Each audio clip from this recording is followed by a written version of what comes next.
Some follow the Torah and try to keep its commands because it's the new and exciting thing to do. Others because, well, they're afraid of not doing so. And then there is that unique crowd that seeks to keep his commands and walk accordingly out of sincere devotion to the one who gave it, to Yahweh our Elohim. Hi, this is Barry Phillips with 10-Minute Torah, day number 2 of the Torah portion, Ve'echanan. We're still in Deuteronomy, Devarim, chapter number 4. Let's begin with verse 1. And now, O Israel, listen to the laws and the right rulings which I am teaching you to do, so that you live and shall go in and possess the land which Yahweh Elohim of your fathers is giving you. Do not add to the word which I command you, and do not take away from it, so as to guard the commands of Yahweh your Elohim, which, again, he says, I am commanding you. Again, the word is commanding. And so Yah is not saying, I wish you would, I'd like for you, I suggest that you would. It's my desire that you would. He says, I am commanding you to observe these commands, these laws, these right rulings. So exactly how devoted could one be in this present world? There's a lot of competition for our devotion, for our time and attention among those who are observant Jews in Judaism, Orthodox Judaism, the Hasidic ranks, the Chabad, and so forth. They seek very earnestly to be devoted and demonstrate that through meditation on and the study of the Torah, through the exact reciting of prayers and seeking to be observant and doing so on a regular basis, the completing of mitzvot, of the commands. This has become their culture, their lifestyle, their very heart, their very approach to life, and it's commendable in many regards. While we would not understand many things, and while some things are a puzzle to us, nevertheless, one has to admire their earnest effort at what they're trying to accomplish. We'll leave it at that. Completing, though, the word is not done until two things have taken place. The first phrase here in the Hebrew text is Va'ata Israel Shema. Va'ata Israel, and now Israel. And then this interesting word, Shema. Shema means to listen and to hear. But the second part of that is not just audibly catching the signal from one's words or sounds, but it implies that you have not really heard until you have obeyed. How many parents have looked at a child after telling them something to do? Did you not hear me? What? Obviously, they may have heard the audible sound of the parent's word and voice, but they didn't hear enough to get up and do what it was that they were told to do. So they had not fully heard yet. So hearing, the idea of Shema is to hear and then to obey.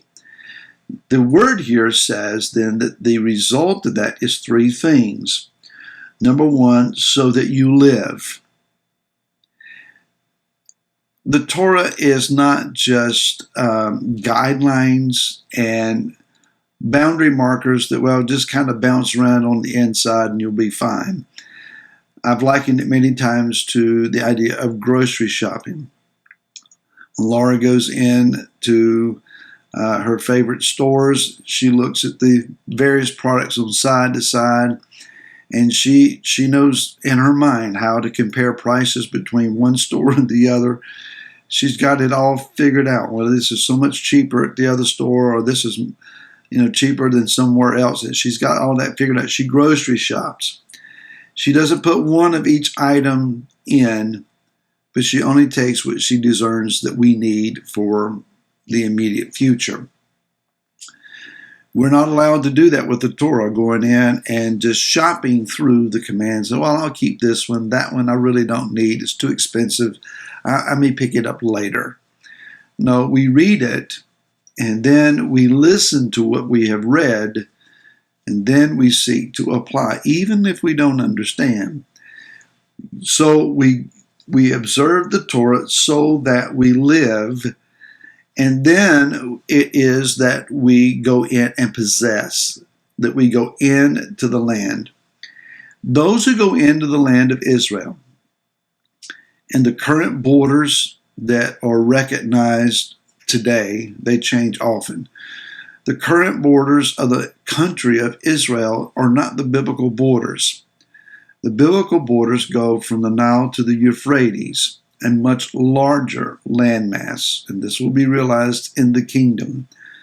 But the understanding from the Torah is that if you go into the land and seek to dwell in the land, but you violate the Torah's commands and refuse to keep them, then ultimately the land itself will vomit you out.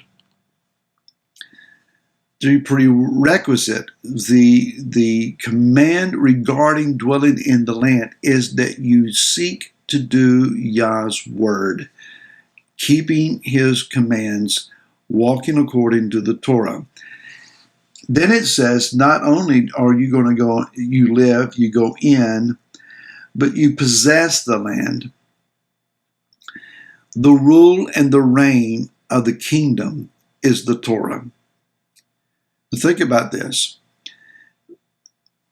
Much preaching is done about everybody going to heaven. I'm going to leave that for another time. I don't necessarily see it that way. Yeshua is coming to the earth to bring his kingdom here. We are created out of the earth to dwell on the earth.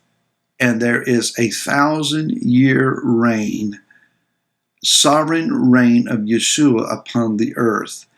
In that day, by Yom Hahu, in that day, the Torah will be the constitution not only of the kingdom, but of the earth. Nations, I'm sure, will have to be taught the Torah in order to apply the Torah. It's going to be a process, I'm sure, by which Yeshua will bring his sovereignty over the earth. But he will teach the nations his ways, his commands. So much so will it be applied that the word says that men will not learn to do war anymore, and they will beat their swords into plowshares, that there will be a return to agricultural lifestyle, perhaps. I could see that. But the thing is that those who possess the land, that is, those who rule with sovereignty in the land, are those who keep the Torah. Now, this second verse, not adding or taking away from the word. To change the validity of the word has severe consequences.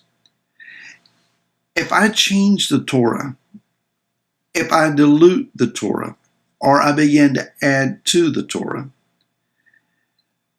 then something very strange happens. That is, I began to change the identity of the Messiah who is revealed in the Torah. The Torah is not given to us. The first 5 books of Scripture are not given to us to pin us in with a bunch of legal requirements and bondage and servitude that no man can keep even if he tried very hard. That's not it. The Torah is Yah's prescribed lifestyle and culture, a means of living for those that he has redeemed. But even more so, it is the formula, it is the revelation that reveals who the Messiah is and what Messiah will accomplish for us. If I change the word, I change the Messiah that it reveals to us. Therefore, it's important, in order for the authentic Messiah to stand up in its pages, that we keep the Torah authentic as well. Think on these things, and we'll see you again tomorrow. Till then, shalom.